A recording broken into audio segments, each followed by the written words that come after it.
सोलन के क्षेत्रीय अस्पताल के नए भवन के निर्माण में लापरवाही सामने आई है। प्रदूषण विभाग ने अस्पताल प्रबंधन को नोटिस जारी कर जल्द से जल्द जवाब तलब किया है। दरअसल अस्पताल प्रबंधन को निर्माण कार्य से पहले सीवरेज ट्रीटमेंट प्लांट लगाना अनिवार्य था, लेकिन ऐसा नहीं किया गया। इस गंभीर चूक को लेकर अब विभाग ने कार्रवाई शुरू कर दी है। प्रदूषण नियंत्रण विभाग की सख्त रुख के बाद अब अस्पताल प्रशासन ने सफाई दी है कि नोटिस मिलने के बाद एसपी टैंक लगाने की प्रक्रिया शुरू कर दी गई है और जल्द ही इस कार्य को पूरा कर लिया जाएगा। लेकिन बड़ा सवाल ये है कि जब तक नोटिस नहीं आता तब तक अधिकारी क्यों नहीं जागते, और क्या इस लापरवाही के लिए किसी पर कोई ठोस कार्रवाई होगी या फिर ये मामला भी फाइलों में दबकर रह जाएगा।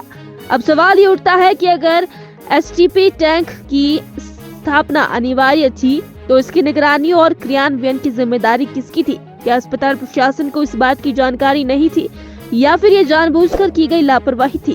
हालांकि इस मामले में जिम्मेदारी तय करने के बजाय अधिकारी एक दूसरे पर आरोप प्रत्यारोप कर रहे हैं। जब इस बारे में अस्पताल के मेडिकल सुपरिटेंडेंट महेंद्र पाल से सवाल किया गया तो उन्होंने सीधे तौर पर लोक निर्माण विभाग पर ठिकरा फोड़ दिया। उन्होंने कहा कि भवन निर्माण का कार्य लोक निर्माण विभाग को सौंपा गया था, इसलिए निर्माण से जुड़ी खामियों को दूर करना भी उन्हीं की जिम्मेदारी थी।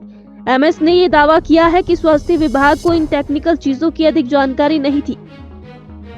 फिलहाल इस मामले पर सरकार और उच्च अधिकारियों को हस्तक्षेप कर जवाब तय करना चाहिए ताकि भविष्य में इस तरह की प्रशासनिक लापरवाही दोबारा ना हो। ये नोटिस पोल्यूशन कंट्रोल बोर्ड परवाने द्वारा भेजा गया है।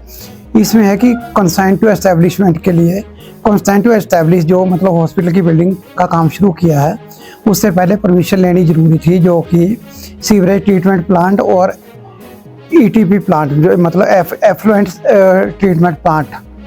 सीवरेज ट्रीटमेंट प्लांट होता है जो भी मतलब हमारे टॉयलेट्स वगैरह उसमें से जो निकलेगा सीवरेज उसके ट्रीटमेंट के लिए, और एफ्लुएंट होता है कि जो हमारी लैब से जो भी जनरेट होगा फ्लूइड्स वगैरह जो भी वो सारा ब्लड वगैरह का जो भी होगा तो उसको ट्रीट करने के लिए जो प्लांट है उसके एस्टेब्लिशमेंट के लिए।